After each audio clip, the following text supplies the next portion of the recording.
Hello students, welcome back to my channel Lucky lecturer.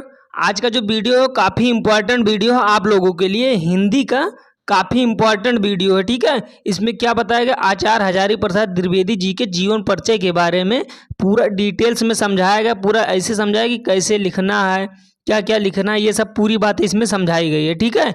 तो आपको क्या करना है, ध्यान से पूरा वीडियो लास्ट तक देखना है। उसके बाद में जो जो मैंने लिखा हुआ है आप एक नोट्स बनाना, उसमें लिख लेना और उसी हिसाब से अगर बोर्ड एग्जाम में आए तो उसको लिखना है, ठीक है।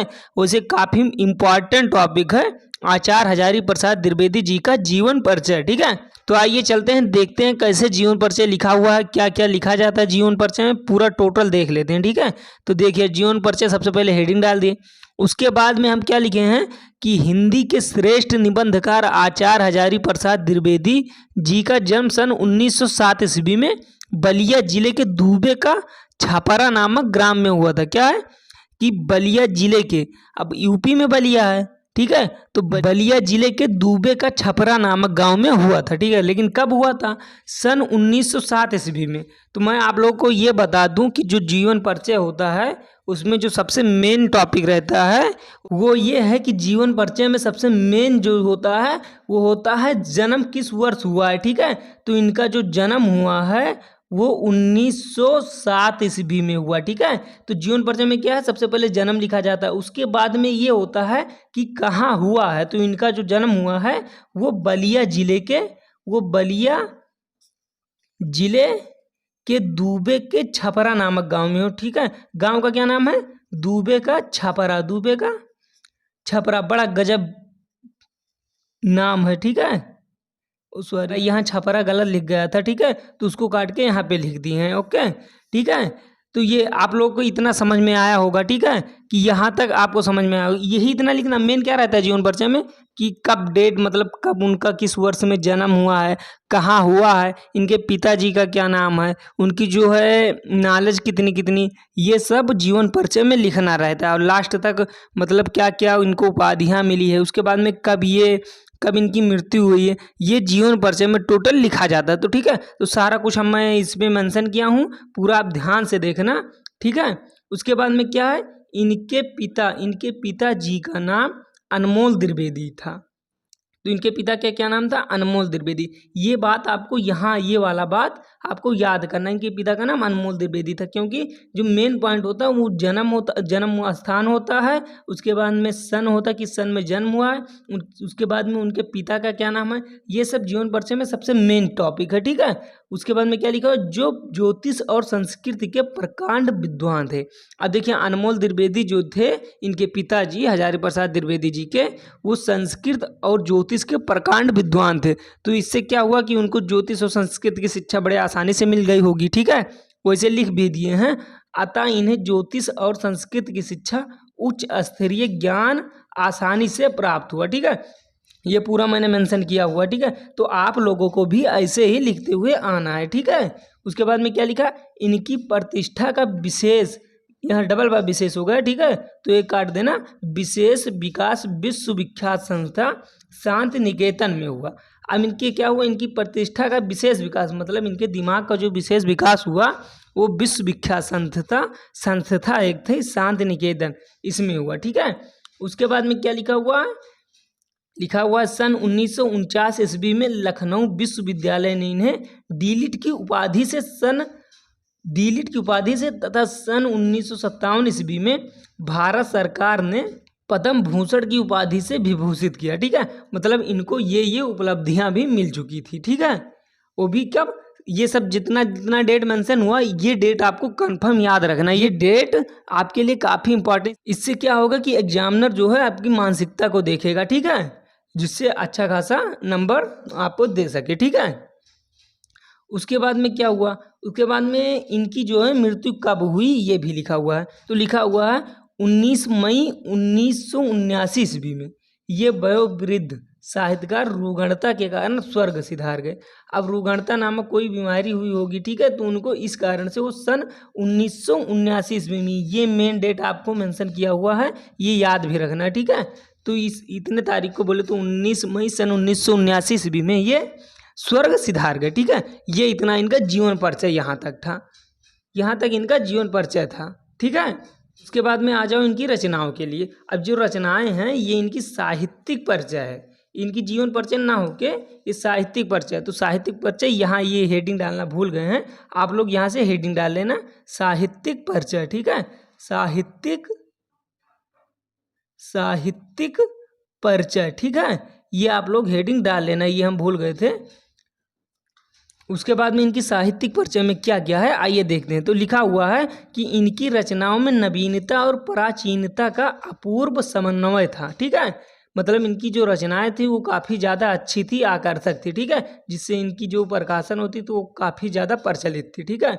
उसके बाद में क्या लिखा हुआ, इनके साहित्य पर संस्कृत भाषा, आचार्य रामचंद्र शुक्ल और रविन्द्रनाथ टैगोर का स्पष्ट प्रभाव है, ठीक है।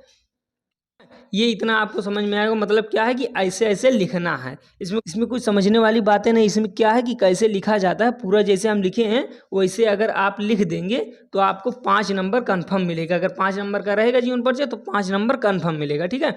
उसके बाद में इनकी रचनाओं के बारे में देख लेते हैं, ठीक है। इनकी रचनाएं क्या क्या हैं, मतलब जैसे रचनाएं जो हैं कई प्रकार की विधा पर आधारित हैं, जैसे निबंध होता है, उपन्यास होता है, उसके बाद में कहानी होता है, ऐसे हर एक रचनाओं के बारे में इनके हम जानेंगे, ठीक है। तो आप देखते रहिएगा, पूरा वीडियो देखना, आपको पता हो जाएगा, ठीक है। उसके बाद में रचनाओं में क्या है कि आचार्य हजारी प्रसाद द्विवेदी जी का साहित्य बहुत विस्तृत है। इन्होंने अनेक विधाओं में उत्तम साहित्य की रचना की। ये इतना जो लिख दिए हैं इसका मतलब ये हुआ है कि आप समझ लीजिए एक हेडिंग हो, इसके बाद में थोड़ा सा लिख देना है ताकि थोड़ा आकर्षक लगे, ठीक है। उसके बाद में लिख दिए हैं इनकी प्रमुख रचनाएं निम्नलिखित हैं। अब प्रमुख रचनाओं में क्या है, सबसे पहले इनका है निबंध संग्रह। अब निबंध संग्रह में इनका क्या क्या रचना है ये देख लीजिए।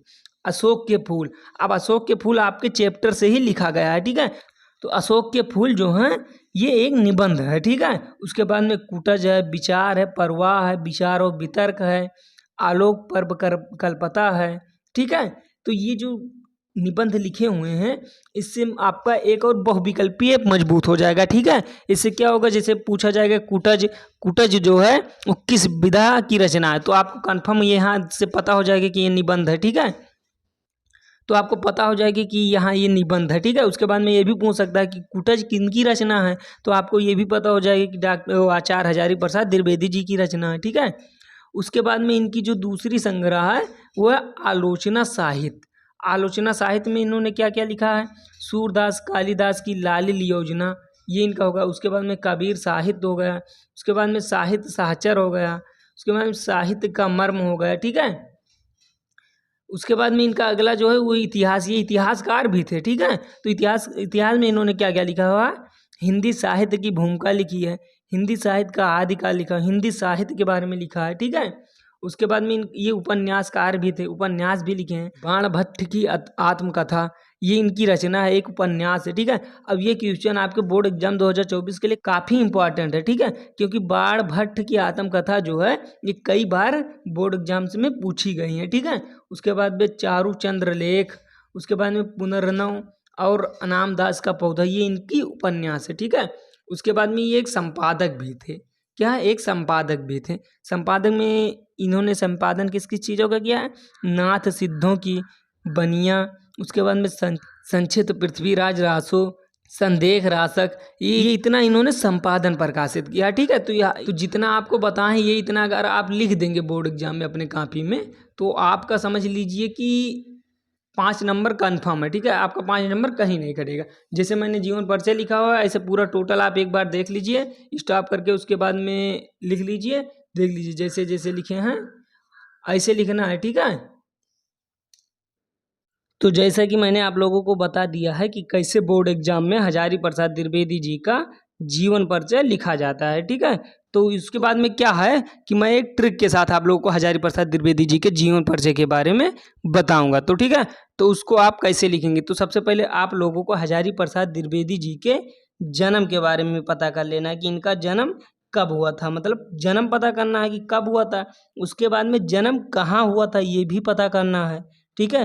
कहाँ हुआ था ये पता करने के बाद में इनके पिता का नाम क्या था, इनके पिताजी का नाम क्या था, ठीक है। इनके पिताजी क्या करते थे, पिताजी का काम क्या था, ठीक है। ये आप लोगों को पता कर लेना। इतना पता होने के बाद में आप समझ लीजिए कि लगभग में 5-6 लाइन आप लोग वैसे लिख सकते हैं इनके जीवन परिचय के बारे में। अब आगे क्या लिखना है, इसके लिए क्या करना होगा, जो इम्पोर्टेंट